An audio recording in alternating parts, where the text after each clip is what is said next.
Literatura em Foco. Oferecimento Tevelar. Aqui você é de casa. Guaraná Magistral. O sabor da Amazônia.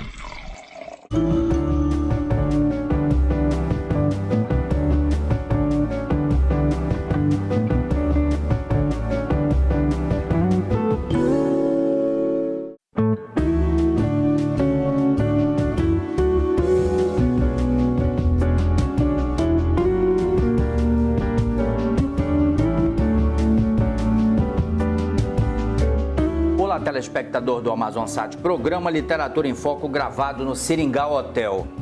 Seringal Hotel nos recebe com esta mesa deliciosa. Nosso convidado, professor doutor Luiz Antônio Campos Correia. Professor Luiz Antônio é um homem movido à educação e é o reitor do CIESA. CIESA que já formou milhares de alunos e que estão hoje no mercado de trabalho. Professor, como o senhor prepara os alunos para o mercado de trabalho? O CIESA tem uma metodologia, a instituição criou uma metodologia diferenciada, porque o que se observa é que o aluno do CIESA logo está no mercado de trabalho. Queria que o senhor falasse um pouco sobre isso. Quando eu tive a oportunidade de vir ao Amazonas, eu vinha de uma família de educadores. Eu tinha uma irmã que já fazia educação há muitos anos e tinha irmãos que eram professores da Universidade Federal do Pará. Que eu cheguei à Universidade Federal do Pará através de concurso e fui professor da Universidade Federal do Pará durante 15 anos. Isto me deu uma base para que eu me tornasse, ao mesmo tempo, não só um professor, mas interessado numa vida amazônica. Sou oriundo de uma família de 12 irmãos e sou proveniente de uma cidade no Pará chamada Santarém. Santarém não tinha ensino superior. Então, Santarém era a maioria das famílias. A família Ibiriba também tinha 12 filhos. A família do seu Antônio Nader também tinha 12 filhos. Mas o que mais me preocupava na minha família, como na família das grandes famílias de Santarém, é que o anseio por educação levava todos eles a Belém e de lá para o mundo. E nunca regressavam a Santarém. E o que eu via é que Santarém, que era o berço de uma cultura milenar, formada por pessoas que teve uma das únicas cidades no interior da Amazônia que teve um teatro que foi destruído, que foi o Teatro Vitória, chegou a uma situação em que era necessário que se houvesse em Santarém, além de um ensino de qualidade, que houvesse também uma oportunidade para as pessoas que não podiam ir estudar em Belém. Poucas eram as famílias que podiam mandar. Poucas as famílias. Santarém era o centro da formação, com os padres alemães e depois com os padres americanos, e que Óbidos, Alenquer, Oriximiná, Faro, Juriti, Paritis, o Euler pode dar um testemunho nessa parte que ele foi para Santarém. Inclusive ele morava na casa de uma família em Santarém, que era do Moacir Lopes, que era gerente da Casa Pernambucana, que tinha uma qualidade de vida de média para alta, e ele inclusive desfrutou, como muitos outros desfrutaram. A minha mãe adotou vários japoneses que vieram depois da guerra para Monte Alegre, que vieram para a agricultura, apesar de serem militares, mas vieram para Santarém. Então, aquilo foi fazendo com que eu verificasse no fundo da rede, rebuscasse algumas coisas neste sentido de que as pessoas não eram só classe A, não era só classe B ou não era só classe C. Nós não estávamos vivendo na Índia, onde uma classe não tem acesso a outra classe, porque nasceu naquela, vai morrer naquela. Então eu acho que a hierarquia da sociedade ela deve ser através do conhecimento. através do espírito da luta que as pessoas fazem no sentido de melhorar o bem-estar da coletividade. Então, me levou a um não ideal, mas levou a que eu fizesse com que lutasse para que o interior do Pará tivesse uma oportunidade de faculdade. Então, o que tinha no estado do Pará naquela época era um curso de geografia, história, formação de professores basicamente de primeiro grau e que não dava uma oportunidade melhor para que na Amazônia, além de Manaus e além de Belém, nem Macapá tinha, nem Boa Vista tinha, nem Rio Branco, que foi já depois, tinha um curso superior de formação profissional. Então, eu me honro em ter levado para o interior da Amazônia a primeira faculdade com cunho especificamente de formar uma nova classe de trabalhadores, uma classe baseada muito mais no fator científico do que na pura transmissão de conhecimento. Então, eu acho que a educação, desde que eu me entendo, ela se baseia no tripé, que é o ensino, a pesquisa e a extensão. Então, você, além de fazer o ensino, você tem que fazer a pesquisa para o avanço deste ensino, tá? Dessa metodologia que se aplica, compreendeu? E a extensão, que é eu fazer com que o meu semelhante goze daquilo que por acaso Deus me deu, que foi o conhecimento. Tá certo. Eu quero pedir licença do professor e de você, telespectador, para um pequeno intervalo, mas eu quero falar da importadora Tevelar. E, naturalmente, convidar você, especialmente você que está aí no interior do estado me assistindo. A importadora Tevelar tem 48 lojas espalhadas em Manaus e o interior do estado. Faça uma visita à importadora Tevelar. Inclusive você que está aí no interior pode comprovar isso. Eu volto em seguida, me aguarde. Converso com o reitor do CIESA, professor Dr. Luiz Antônio Campos Corrêa. Volto em seguida.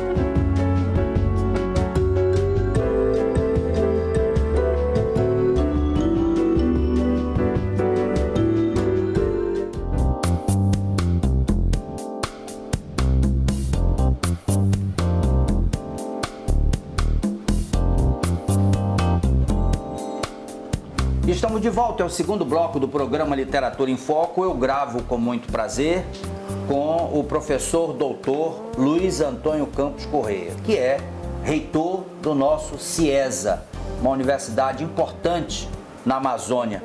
Professor, o CIESA é uma referência no direito. Tem promovido um seminário importantíssimo, um seminário internacional, trazendo professores, especialmente de Portugal, de Fortaleza. Isso tem sido uma referência. O curso de Direito no Amazonas é uma referência. O CIESA é uma referência. Eu queria que o senhor falasse como foi esse avanço, essa conquista e, naturalmente, as dificuldades que tiveram antes para chegar nesse ápice. Só eu gostaria de voltar um pouco ao primeiro bloco antes de responder essa pergunta. Para fazer alusão àquela parte histórica do início do CIESA de Manaus. Quando eu cheguei em Manaus, a minha preocupação, com base na Zona Franca de Manaus, era fazer com que a maioria da mão de obra na região não estava qualificada para o grande passo que se dava naquele exato momento. As pessoas não entendiam o que era um polo industrial. Achavam que um polo industrial era máquinas, botar as pessoas lá dentro para trabalhar e nada mais. Então, Manaus passou a ser importador de paulistas, mineiros, cariocas, paranaenses e outras coisas. E alguns estrangeiros. E alguns estrangeiros que vieram para Manaus a fim de implementar a Zona Franca. A Zona Franca. Em conversa com o meu amigo na época, que era o dono da moto importadora, o Natan Xavier de Albuquerque. Eu era muito amigo do Arthur, que era mais conhecido por Xingu. E eu conversando uma vez com o senhor Natan, E ele me falava da carência dessa mão de obra. Então, eu imediatamente transformei o curso de administração que eu tinha adquirido em Manaus para que ele fosse comércio exterior. Começasse a formar uma mão de obra específica para importação e exportação dos produtos da Zona Franca de Manaus. Então, os primeiros cursos feitos eram administração, comércio exterior, era contabilidade e economia.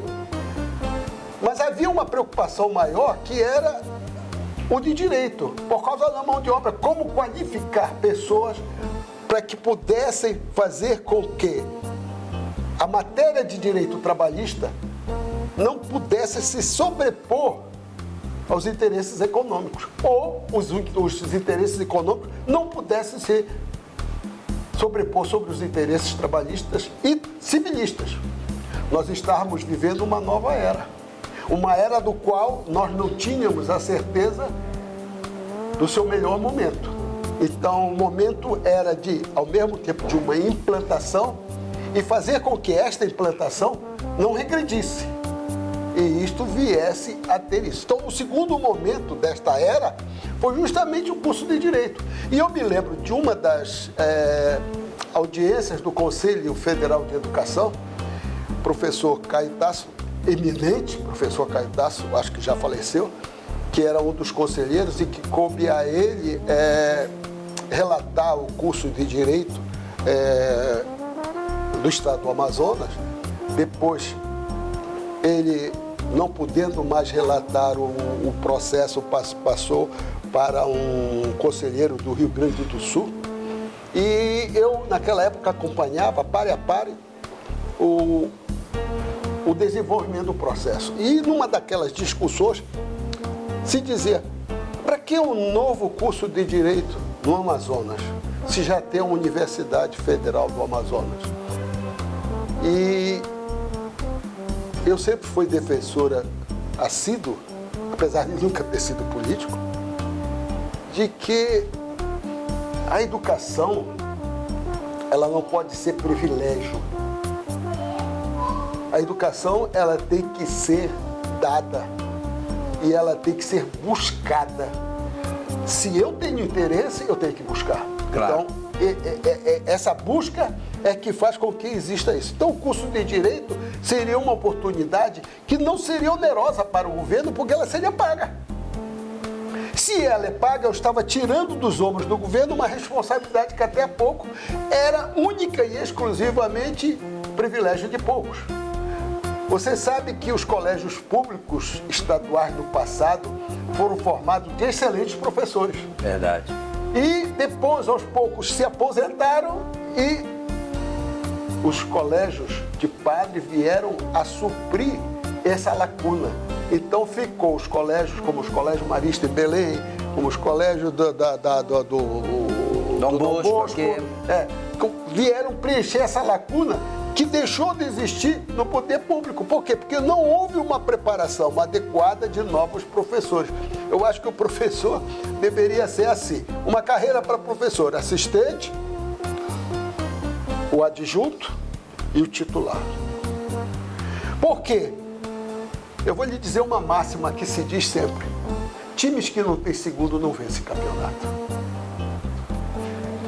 Um professor que não prepara o seu substituto não é um bom professor. Todo professor deveria escolher entre os seus discípulos e talvez entre os seus melhores discípulos aquele que tivesse o melhor de si para substituí-lo. Essa é a ideia central do ensino.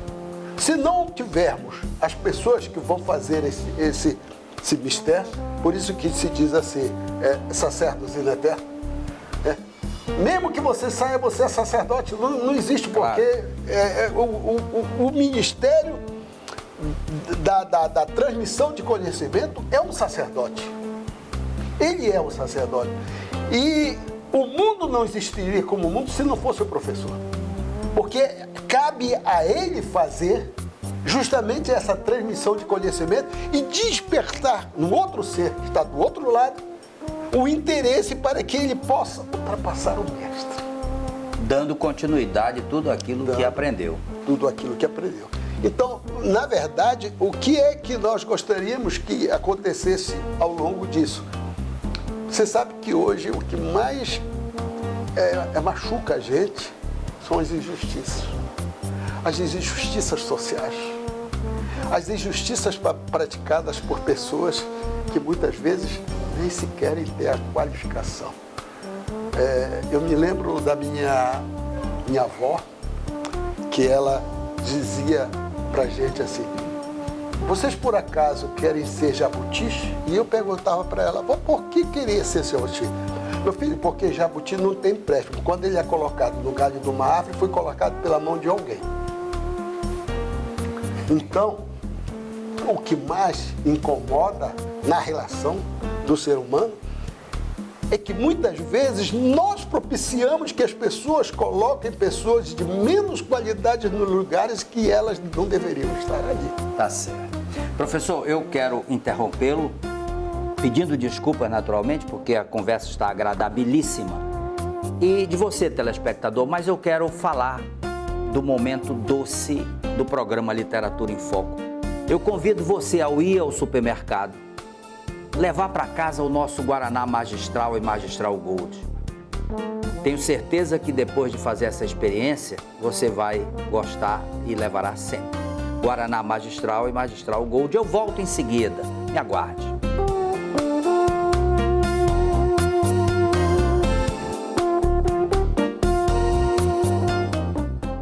Olá, telespectador do Amazonsat, nós estamos na Cacique Peixaria, a maior variedade de peixes em Manaus.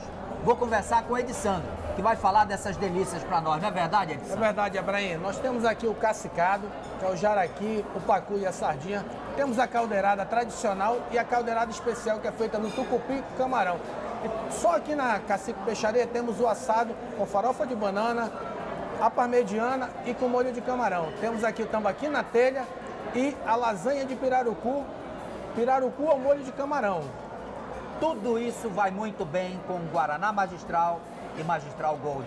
Venha conhecer a Cacique Peixaria, a maior variedade de peixe em Manaus. Vale a pena conferir, é uma dica do programa Literatura em Foco para você.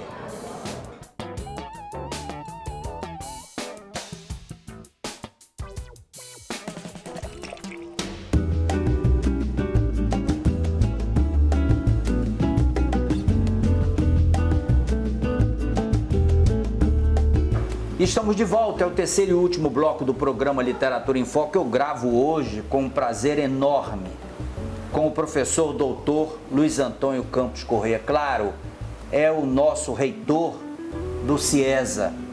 CIESA que tem uma responsabilidade muito grande na formação de novas cabeças. O mercado de trabalho está aí para confirmar isso. Agora, professor, o senhor falava no início que o senhor vem de uma família de educadores, mas percebe-se, conversando com o senhor, que a educação está no olhar, está na emoção. Ser este professor que o senhor é hoje, é antes de mais nada um sonho? Sim, acredito que seja. Eu posso garantir às pessoas que uma boa educação não é uma boa riqueza. Porque uma boa riqueza era como já se dizia no passado: você tem que ter um corpo são para uma mente sã. E as pessoas hoje, o mercado hoje, a volúpia do mercado hoje pelo dinheiro está transformando a educação numa coisa perigosa, em cifras de rentabilidade. Então você se preocupa muito mais em dar um volume na educação do que na transmissão do conhecimento. Eu sou contra a educação à distância. Eu vou dizer que eu não sou 100% contra. Eu sou 80% contra a educação à distância. A educação à distância, ela corta a coisa mais sagrada que existe no ser humano, que é o irmão. O irmão que eu gostaria de ter, o amigo. Amigo se faz no banco da igreja, mas se faz nos bancos escolares. E se você tira a possibilidade de criar novas lideranças pelos debates científicos que pode ocorrer dentro daquele espaço cultural, você está castrando a nação em fazer líderes. Até que ponto nossos presidentes são estadistas? Até que ponto os nossos deputados são coestaduanos? Até que ponto os nossos munícipes têm a delicadeza ou a vontade de colocar no poder alguém que esteja diretamente ligado aos seus problemas? Você sabe que depois de todo esse percalço que houve no Brasil, de corrupção, uma corrupção nefasta, há mais de 30 anos que não se coloca no Ministério da Educação um educador. Se colocam pessoas que fazem trampolim para a política. Pessoas que não têm o menor conhecimento da educação. Não tem conhecimento da educação como educação. Eu gostaria de que o educador fosse educador. Eu não gostaria de que o educador fosse político.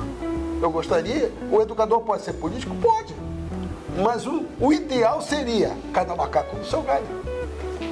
Então, eu preciso ter um conhecimento adequado para que eu possa transferir, fazer com que o meu ambiente seja ideal para a transmissão de conhecimento, com técnicas novas, com novas modalidades, com a variação que existe. Olha, eu estou com 75 anos. Eu me confesso sinceramente que nos últimos 50 anos o mundo evoluiu mais do que nos 5 milhões de anos anteriores. Nós somos fruto de experiências ocorridas dentro das universidades. Os Estados Unidos se destacam pelas universidades. Por que não tem ensino à distância nos Estados Unidos, no Japão, na Alemanha, na França, na Inglaterra? O ensino à distância lá é um ensino que é acomodado a determinados assuntos. Mas o ensino acadêmico, este não é a distância. Este corpo a corpo do aluno, do professor, da discussão, valoriza muito mais do que a frieza de um computador e um aluno que está aqui. Muito mais. Formação de caráter, formação de postura, de dignidade, que está tão esquecido da ética, que não está fazendo parte hoje mais dos currículos escolares. Deixou-se a ética.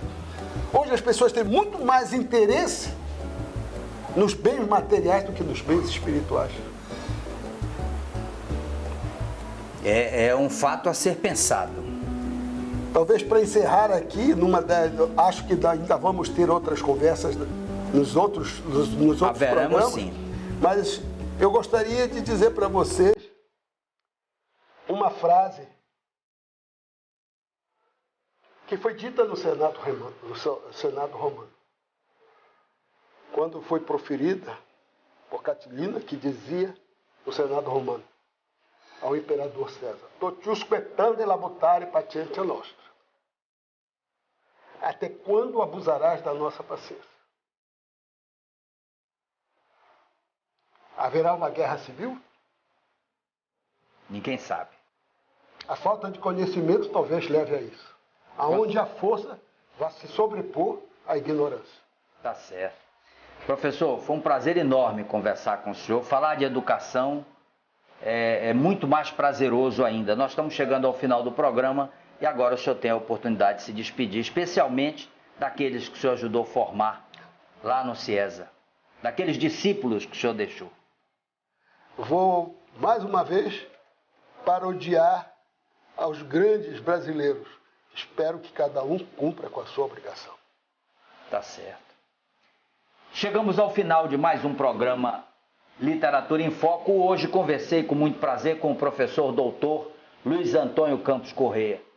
Renovo o convite para estarmos juntos na próxima semana, na certeza de que este encontro haverá de acontecer, porque Deus permitirá. Um forte abraço e te encontro na próxima semana com os agradecimentos da Magistral Gold Importadora Tevelar. Até lá.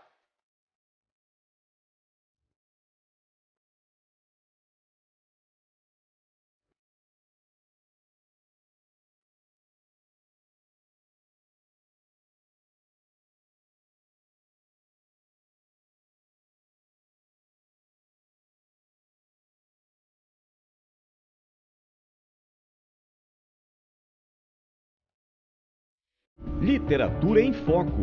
Oferecimento. Aqui você é de casa. Guaraná Magistral, o sabor da Amazônia.